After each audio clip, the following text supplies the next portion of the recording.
Now today we're going to be changing the plugs and plug wires on our Grand Am GT. Now, what we're actually upgrading to is a set of three Street Thunders from Taylor, and that's 53,000.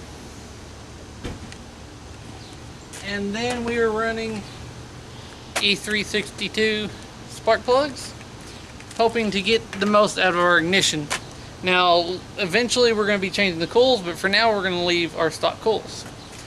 Now, when changing the plugs and plug wires, it's pretty simple. If you're just changing the plugs, you want to make sure you do something to pull the plug wires off the plugs without breaking anything, because after a while they can get old, they snap, anything like that. But if you're not reusing them, you don't have to be as careful, and we're not reusing ours.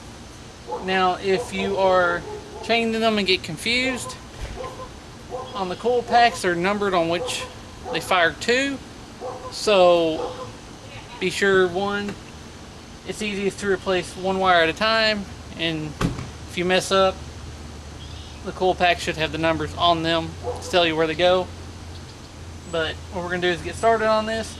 Now, the front side is obviously really easy to get to because it's right there. The back side is always the trick, but we're also going to clean this up, make the wiring look a little bit better because it looks kind of bad. And just from here alone, I can see actually someone's only replaced one spark plug wire because there's an oddball colored one, and the wires are just kind of scattered and thrown around, and it just looks horrible. So we're also going to try to clean it up, make it a little neater. Okay, so the first thing I'm going to do is actually change the plug wires.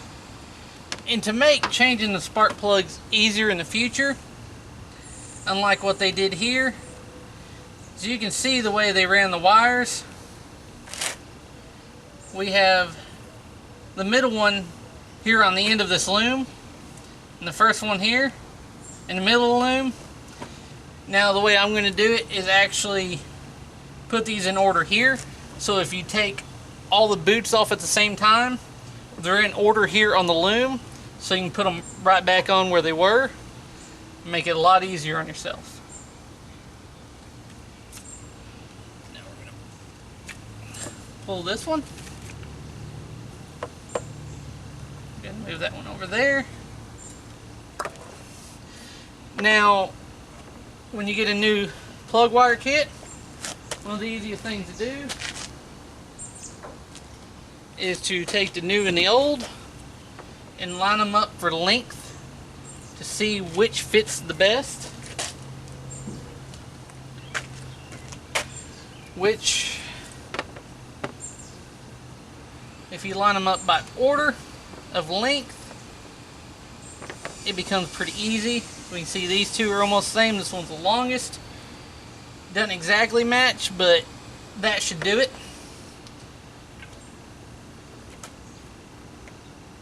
Take this, right it back up, and we've already pre-greased these with the electrode grease that came with it.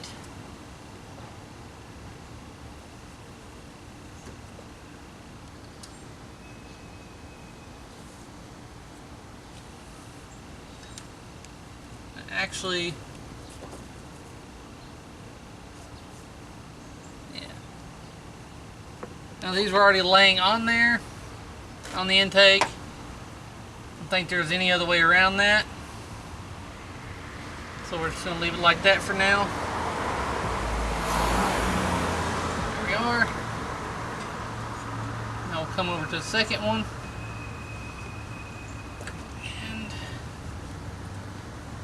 These wires are all old and bad. They're snapping and breaking in there. This one's here. And these last two are about the same length. So,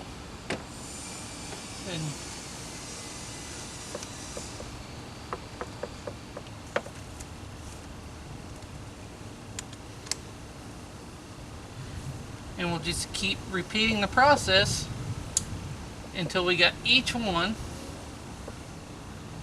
lined out in each one exactly where we want it, how we want it. A little bit of play out of that.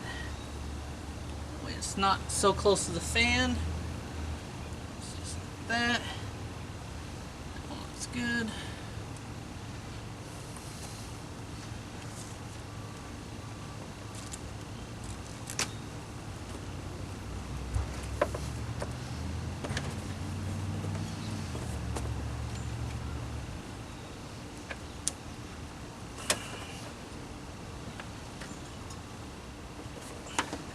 Now this is usually where those pliers come in handy, but like I said, I'm not going to reuse these, so I'm not too worried about it.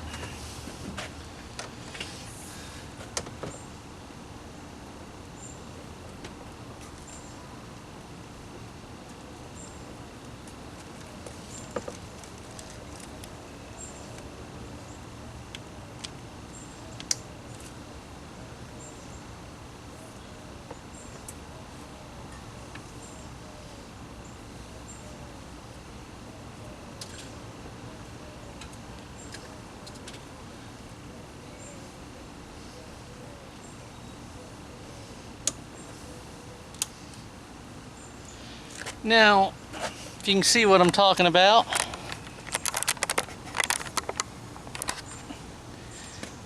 each wire is in the loom in the order. So if you pull all three boots off at the same time, you know exactly where they go to just by looking at the loom, making it a lot easier to change the plugs. Now we're going to go ahead and do the back side, which is fairly easy, and we'll come back, do the plugs.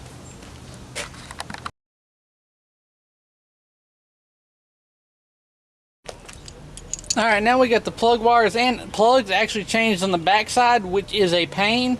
Now what I did there was, I started on the farthest side, closest to the driver, pulled the plug wire off the plug, routed it back to the coil, put the new plug wire back on the coil, routed it through neatly to the loom, and kept it on the far outside. And then I went ahead, changed the plug there, put the new wire on it, and then started with the center plug, pulled the wire off, routed it back to the coil, pulled it off the coil, put the new one on there, routed it through the middle loom, changed the plug, and then did the last one the same way. Because it's harder to get to and harder to see what you're doing, so doing one at a time there is better. I couldn't really show you what I was doing because the lack of space and confined there and trying to get the camera back there wasn't going to work. But what I used was my trusty 5/8 deep well that I use on all spark plugs for the most part. And then I used a long extension to get to it. Now some of y'all may have to use a swivel in order to get back there just right, but it's going to take time and patience on the back, and well, a lot of patience. But now the front's pretty simple. We're just gonna put that on there, knock it loose.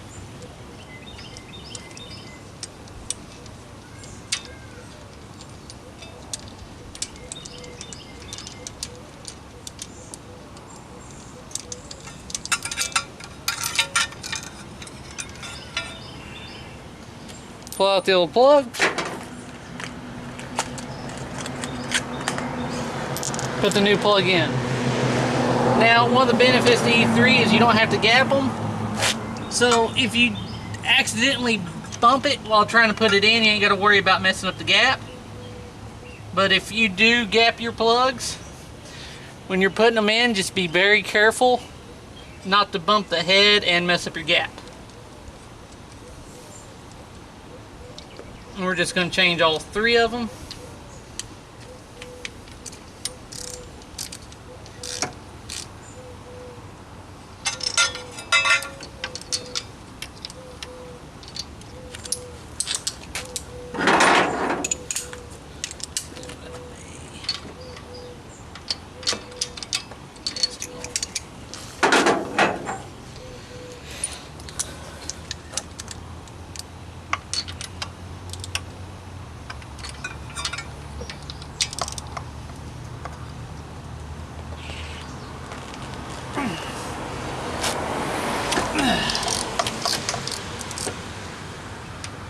Usually you go hand tight and then a quarter to half a turn, but honestly that felt like someone put them in there really tight.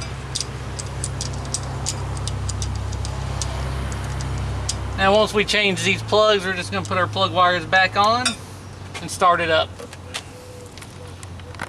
Alright, now there you have it. Now that should take less than an hour to do. Pretty simple, easy to do. It's a little bit of trick getting to the back 3 plugs and plug wires. You just have to take your time, a bit of patience. Like I said, it's hard to show that on video, just trying to get back in there because there's almost no room to see. But the longer extension with the deep well, and if you have to, a swivel just so you can get in there and just get it right. You just have to have some patience and you can do it. So pretty simple, anyone can do it. Now, so far as I can tell, this upgrade made a big difference. Now the plugs themselves actually were not that old. Now most people say, oh well, you changed plugs, so they must have been worn out. So yeah, of course you put new ones in, you felt the difference. Now I've always run an E3. I run the E3 Diamond Fires in my GTO, run it in several of the big block Chevys I have, and in my daily driver small block Chevy truck. Now all of them were honest gains and a little bit of increase in gas mileage. Even my mom's 05 Blazer got an increase in gas mileage, and my buddy's 2010 Jeep that we did the cold air intake for, we put E3s in it, and he actually did gain fuel mileage, and it shows it on the computer. Now,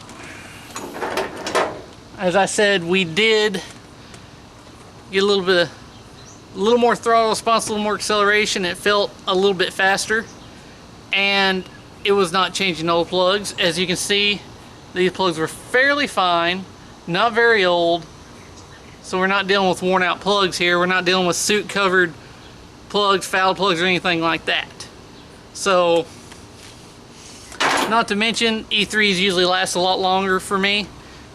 They last 3 to 4 times longer than a normal plug. And considering those back 3 plugs are really hard to get to, well, not really hard, this is pain, it's tedious.